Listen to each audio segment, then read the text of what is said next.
Today I can inform the House that in an act of self-defence and after meticulous planning, Rayard Khan was killed in a precision airstrike carried out on the 21st of August by an RAF remotely piloted aircraft while he was travelling in a vehicle in the area of Raqqa in Syria.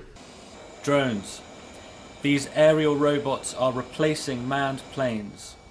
They're revolutionising warfare by allowing us to see and kill from thousands of miles away.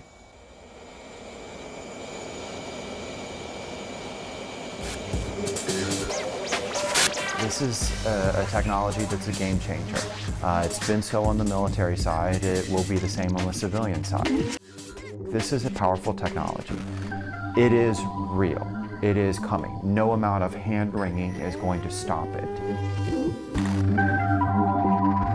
The British government is spending millions, if not billions, developing this drone warfare, and yet its citizens are being kept mostly in the dark. The British drones are flown from a command centre at RAF Waddington in Lincolnshire. This is only possible because of massive investments in telecommunication systems. For example, the Americans are pouring hundreds of millions of pounds into an information hub at RAF Croughton here in Oxfordshire. Taranis is one of the most advanced projects that BAE Systems has ever undertaken. It keeps the UK at the top table of aerospace capability.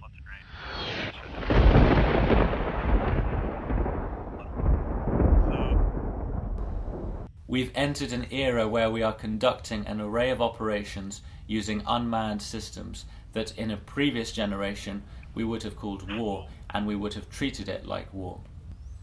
When you are conducting more than 300 airstrikes into a country, you are conducting an air war campaign, but it's not called that now. Drones can strike with absolute precision, but their visual sensors are limited. This means that some drone pilots can mistake their target.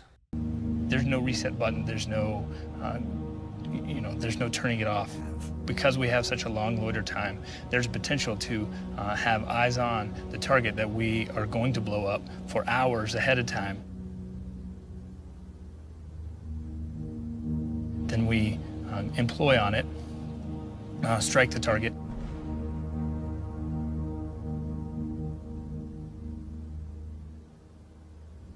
And then stick around for another few hours to watch what happens afterwards. You have to stay there and then stay plugged in and stay focused on the destruction that you just caused. America has released data from its CIA drone attacks on Pakistan, which was an undeclared war. Between 2004 and 2015, a period of 11 years, somewhere between 2,500 and 4,000 people were killed. Of those, about 1,000 were civilians and 200 were children.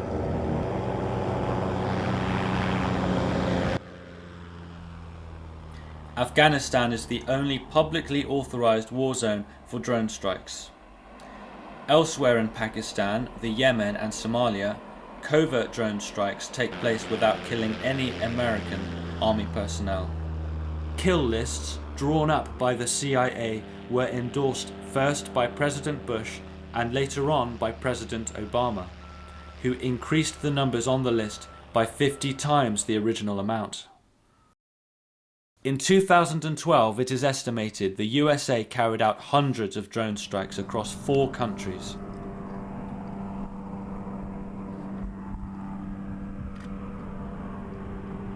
The United States government conducts targeted strikes against specific al-Qaeda terrorists, sometimes using remotely piloted aircraft, often referred to publicly as drones. We are killing with our drone strikes in Pakistan and in Yemen and Somalia. They deserve an apology from you, Mr. Brennan.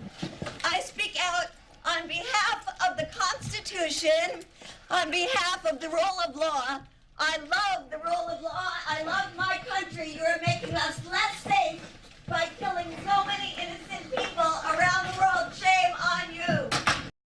The technology has enabled the military to set aside some of the risk factors of sending a pilot into harm's way.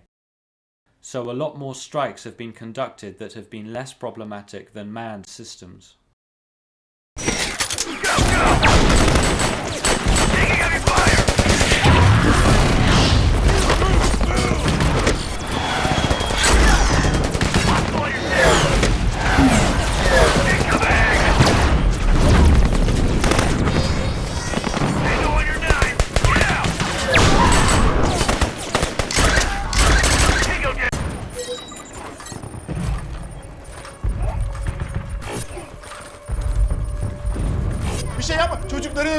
Fucking bot never misses. Certainly makes our lives easier. So the suspect is detained. Yeah, copy. Understood. New directive. Execute the target. Leave no witnesses. Make it look like one of his own men did it.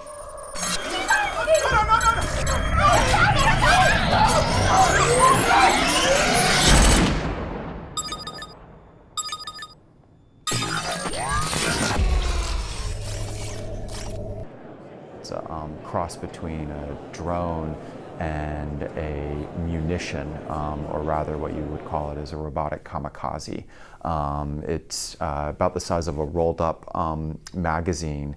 A soldier can shoot it off, it flies, observes, and then rather than having to call Big Brother then to fly in and drop bombs on the target, in this case the little tiny drone, they can then decide now it's going to turn into a little cruise missile and fly into the target.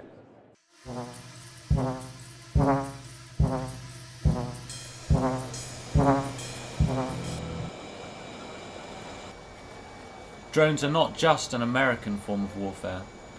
There are more than 55 other countries involved that are building, buying, or using military robotics.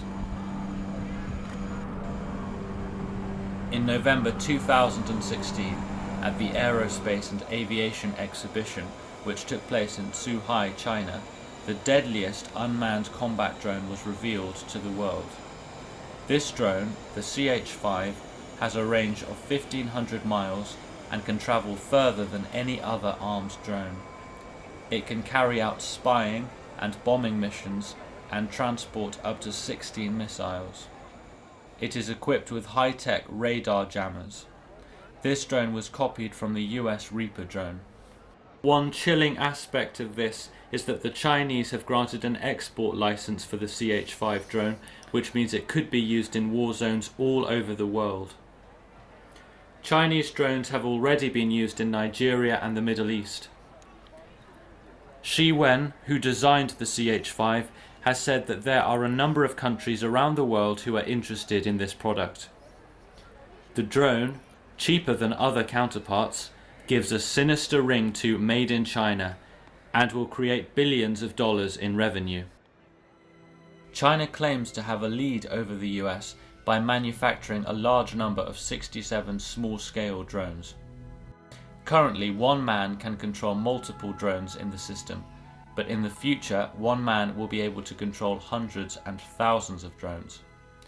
Military technology is continuing to find effective means to stop small drones from landing, but in the future it is predicted that tactical swarms of drones will dominate the battlefield.